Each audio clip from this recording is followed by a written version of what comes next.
a very fast-paced game one.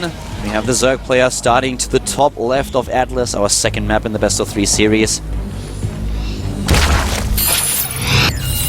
FXO, Leenock.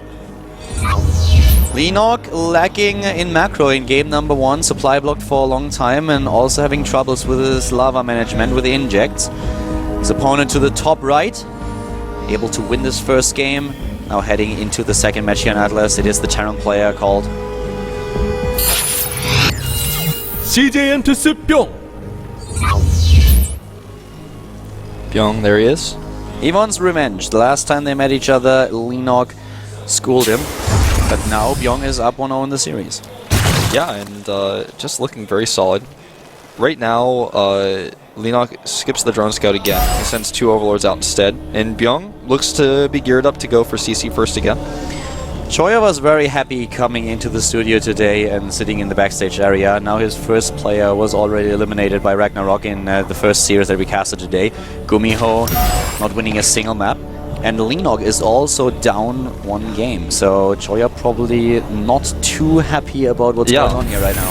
But you know, I really love that no matter who is playing for FX Open, Choya is always there. And there's usually at least one other player who doesn't have to be there.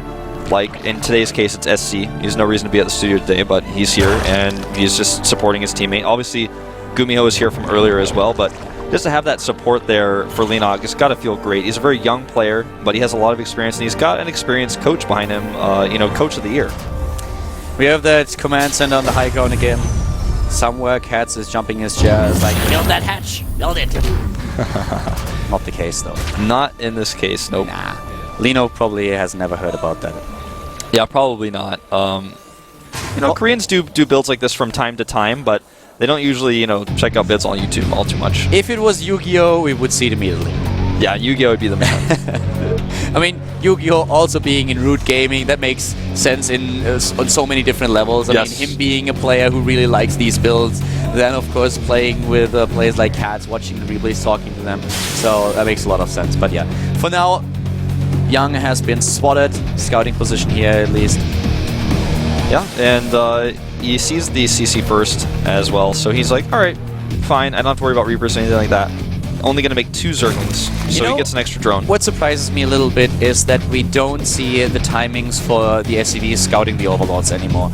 Because in this scenario, he could have saved himself the scout to the bottom left and scouted to the top left immediately, the Terran player, Bbyong that is, if he would have just sent out the SCV at the time the Overlord appeared. That was something that was done at the early stages of Wings of Liberty, all the time, especially on Metalopolis. And there are so many maps where a Zerg player will always send out on a 4-player map his Overlord into a position because he wants to find out where the opponent spawns. But I think there's no Terran anymore that really does that. All of them are just scouting on the low ground, and you can really save yourself a lot of trouble. Yeah, it's absolutely true. I mean, we saw this a lot on maps like Metalopolis where, you know, it was super easy to go and see that Overlord because the close spawns by air. I kind of missed that map, actually, to be honest. I know that a lot of people are getting really angry at me saying that, but... it was a little bit imbalanced in a lot of matchups, but it was very exciting to cast games that surpassed the 10-minute mark. Right, you know, once they disabled close spawns, it got a lot better. The gold base in the middle of the map were kind of crazy sometimes. We saw MVP massing ghosts. I still remember a game that I casted in German where Hapro was playing against a Korean Terran player, and the game I think went about 1 hour, and it was like the most epic game that I've ever casted. Like the map was mined out, there was nothing left in the end, and there was only, I think, 1 infestor up against a planetary fortress or something like that. It was really, really funny to cast these games. Yeah, I remember one of my favorite games, and that was July Zerg versus Nada on Metalopolis. Do you remember Nesti versus Killer on that map with like 20,000 spines and spores? Yeah, that was pretty nuts. That was one of those crazy games you'll never forget. Yeah. Well, Hellions spot out the 3rd base, and he goes for a fast stim again, so he's playing it safer, not going to go into the double E base just yet. But this time, with Leenock having his evolution chambers this fast, he's going to be heavily ahead, even further ahead than he was last game, starting into the 2-2. Looks like Leenock is once again going into Ling Leader Baneling. We don't see a Roach Warren. Roaches are so popular in this matchup now, especially in the beginning. They make you safe against a lot of things that the Terran player can do. and they transition usually well into the late game up to a certain point where you then switch your composition.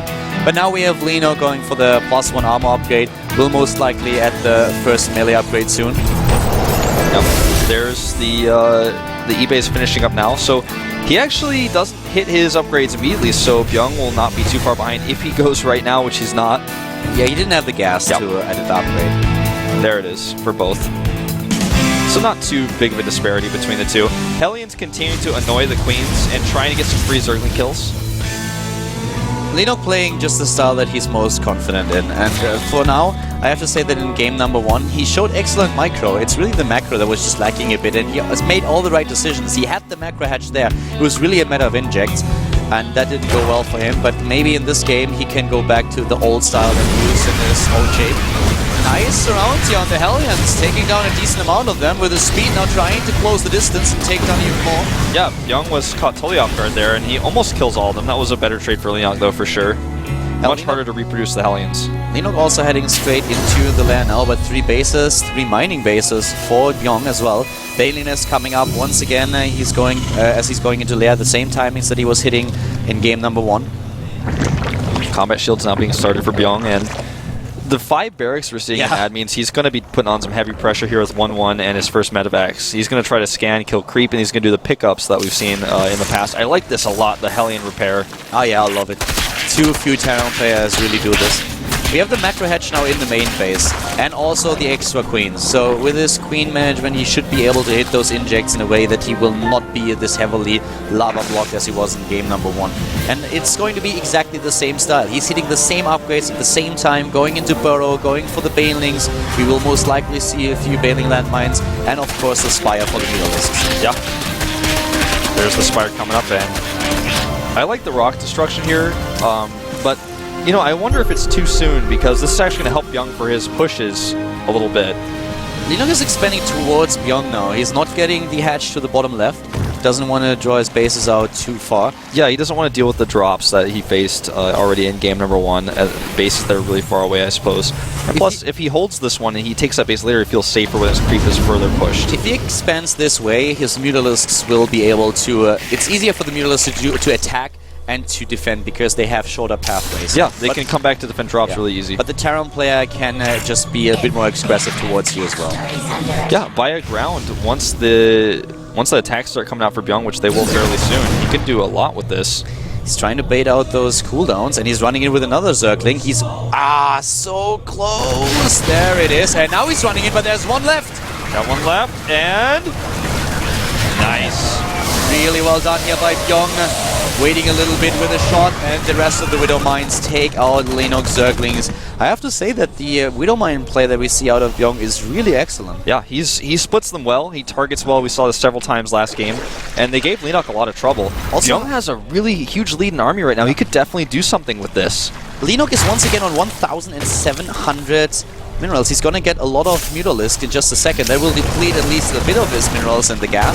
But still, as you said, there is a huge army coming his way. Leenock needs a little bit more. Yeah. He turns around with his Lings here. He's so desperate to defend. He's trying to make spines as well. If Bbyong runs right up that ramp, he can trash that base. He decides to continue pushing out the creep, a little bit weird. The setup for Byong's Widow Mines is just beautiful. He has them in such a cool position that it's so difficult for Leenock to trigger them. Yeah, he needs to split his Marines a little bit better against those Banelings, though. He cannot only rely on the Widow Mines for that. Yeah, Split's getting a little bit better for him here, but now Leenock is again supply blocked. And he's going to run into these Widow Mines. Great shot there, not only hitting the Muse, but all those Lings dead. 5 Overlords being built at a time. He's trying to get his army supply up, but he's down at 38 against 78. Leenock is in the same position that he was in the last game. He's banking minerals and gas, but he can't get rid of it fast enough. Now he could build units, but he doesn't. Does he have the lava? Please tell me he doesn't have lava. Well, he's got 12 lava right now. Another Spine Crawler goes down. And he's just losing too much here. The split on the Widow Mines and how he pushes them forward is, I don't know if I've seen anyone do it quite so perfectly the way Bbyong is doing it right now. Now he's with the second set of lava popping. He's starting to build units again. Now he has the upgrade advantage too. 2-2 versus 1-1 right now. Bbyong is not getting 2-2. Yeah, but he's getting that base. Oh, it just finished as I said that. My mistake. And this base is dead. +3/+3 being started for Bbyong immediately. His macro is doing really well in this game, dropping into the main base. The Medivac welcomed by a flock of Mutalisks, taking down the Marines and the Medivac. But Bbyong, he is putting so much pressure on Leenock, and the FXO player, he's starting to crumble. Yeah, Bbyong is just trading over and over and again. It's almost as if he's playing the Zerg, and Leenock is just never able to get that army up because of his larva problems. And Bbyong killing that hatchery means even more problems with the larva. That's a lot of lost production, that's a lot of lost mining. He does have that base to the bottom left, but I almost feel Leenock should try to take that hatchery down towards the 8 o'clock expansion instead of trying to re-expand towards Bbyong with all the Widowmine control we've seen. Oh, that was close. There's a dropship in the main base. I'm not quite sure why Leenock doesn't see that. He's usually so map aware, but today it's a little bit off. The Widowmines really, I think, are taking his attention. Yeah, I think so too, but usually, you know, he's so perfect when he comes down to his map awareness, but he's defending with Lynx now against the drop play. Yeah, drop play does get shut down. His mutas are shut down, however, on the other side. And this army for Bbyong, it doesn't look strong until you look at all those Widowmines. You know, the Marine force itself is relatively small, but the Widowmines... Yeah, it's all about the Widowmine shots. If they get close to the Mutalisk, then Leenock will be in a lot of trouble. If he's able to bait those cooldowns, though, then Bbyong has to be careful because his numbers in Marines is not strong enough to deal with this. Notice his layering of the Widowmines make it so they don't really overlap each other, the ones he pushes forward. The rest of them do. So if Leenock actually commits, then the ones that are stacked together are going to be great, but the ones on the edge do not overlap, so it's much harder for Leenock to bait. Another job now heading straight for the 4th base.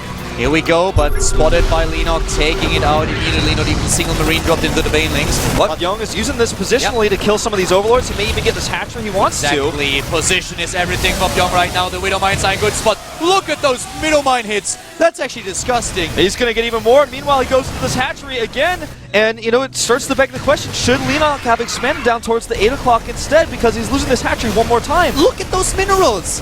What is wrong with Leenock today? He doesn't have the lava that he needs. He's trying to get rid of it, but he's still at 1,000, 2,000 minerals, and he had a lot of gas banked up before he started the Mutalisks here. Yeah.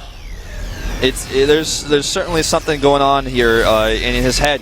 3-3 is about to finish for Bbyong. He's also got that upgrade for the Widowmines, the Drilling Claws. They're going to be able to burrow much faster, making them a lot deadlier. These 2 Baneling Landmines, though, could do a lot. Oh, he scans. 300 minerals for Leenock. He needs to get his lava up again. Something is off with the Leenock today. He's losing his creep again here. The hatchery is dead. He's got such a production problem here. Almost 2,000 minerals right now. And Bbyong, he's on 3-3. He has a very good setup here for the Widowmines. He's trying to drop, but Leenock shuts them down one by one. The Queen's just missing too many injects. Finally, he's injecting into the main base, but he has a double drop already coming in, and supply blocking Leenock once again. He has support on the low ground, too. Coming in now, killing more and more Overlords. Leenock cannot produce. He's having production problems for so many different reasons here. Another Overlord is going down. Beautiful pickup on those Marines. Bbyong is playing a perfect game here nearly. I mean, he is making very little mistakes. He's just so good with his pushes. And yeah, Leenock is having production problems, and Bbyong is walking all over him for it. Bbyong to the right side of the map, trying to set up a 4th base, but Leenock blocks it with an Overlord and the creep spread. The command center heads over to the next spot immediately. And you know, Leenock's not getting over there. No way he can get anything over there to harass that. Maybe a Ling run by, but he doesn't have the larva to afford Lings. Beautiful Widowmine hit again. And he's going to intercept the Mutas potentially here. He has to turn around. He has to be really careful how he engages this. And Leenock knows it. Oh, and now he's moving in, and here come the Banelings assisting the Mutalisks, taking down the Marines. But the Widowmines, oh god, all the Banelings go down. The Widowmines, they die, but all of the Banelings are gone. Yeah, I mean, that was Bbyong fighting the worst possible place with his back against the rocks, but with those Widowmine shots, it all became worth it, and he just has the better upgrades. As you mentioned several times, Cutlery, Leenock with no production here is just struggling, and he's going to lose this hatchery most likely. Bbyong is heading too many places at once, and Leenock, he can't deal with this. He takes down the drop to the top left, but he's struggling at the 3rd base. GG! Oh wow, he certainly got his revenge. Yeah, Bbyong looking excellent in this series. Leenock a little bit sloppier than we would have expected from him. What is up with the FXO players today? That was very uncharacteristic for Leenock. Yeah, I know they're preparing for a very important match against StarTale in the GSL, but I don't think that would have affected their play here. I don't know what's going on with their play today. He SCV had huge problems in his macro management in both games. Bbyong playing well though, a lot of aggression, moving in and taking that revenge match, defeating Leenock with the 2-0, and now Bbyong is in Kodas. That Widowmine stagger that we saw from Bbyong was amazing. He always had the ones at the front spread out. The ones after that doesn't matter as much because if you really commit to running past the first few, the ones at the end are just going to get good shots off no matter what. But the ones at the front that you try to bait, he has them so well split that Leenock really struggled to deal with those. Leenock had problems with his overlords. He was supply blocked several times in both games, and also the lava management. His queen's not hitting the injects as he would usually do, and with such a lava heavy composition that he had, Lings, Mira, Banelings, you need to have a proper lava composition. So he had the macro hedge in the main base, but the injects were not on the same level they usually are. And once Bbyong had that momentum, it was hard for him to retake that base to the right side. And, you know, he could have tried to take the one to the bottom left, but if Bbyong sees it, then he can easily get over there. The creep's not even extended all the way down there. So it was a tough choice for him. He kept trying to take the same base. It didn't work out. A little bit of a sloppy play for Leenock. Bbyong with a 2-0 victory, advancing to Kodas. Leenock will have to go through the up and downs if he wants to participate in the next Kodas season. We are heading into our last best of 3 of the day. After just a 5-minute break, we'll be back. So stay tuned, and then we will have Rain up against Bbyong.